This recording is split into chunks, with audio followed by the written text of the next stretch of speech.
અને હવામાન વિભાગે પણ ધોધમાર વરસાદની આગાહી કરી છે અને આ જ ચોમાસાની આગાહીને લઈને ગુજરાતમાં એનડીઆરએફની ટીમો પણ તૈનાત કરવામાં આવી છે।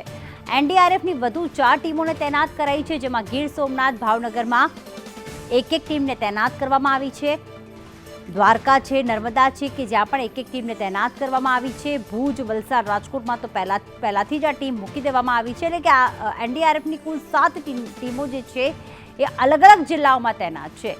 રાજ્યમાં સાર્વત્રિક વરસાદને ધ્યાનમાં રાખીને વધુ 4 ટીમો ડિપ્લોયડ કરવામાં આવી છે। એનડીઆરએફની 7 ટીમો અત્યારે સમગ્ર રાજ્યના અલગ અલગ જિલ્લામાં તૈનાત છે। મેપના માધ્યમથી અમને બતાવી રહ્યા છે કે વલસાડ છે, ભુજ છે, રાજકોટ છે, જ્યાં એનડીઆરએફની ટીમો તૈનાત કરવામાં આવી છે। આ ઉપરાંત ગીર સોમનાથમાં પણ એક ટીમ તૈનાત કરવામાં આવી છે, ભાવનગરમાં પણ એક ટીમ રહેશે, દ્વારકામાં પણ એક ટીમ તૈનાત કરવામાં આવી છે, નર્મદા જિલ્લામાં પણ એક ટીમ એનડીઆરએફની તૈનાત કરવામાં આવી છે।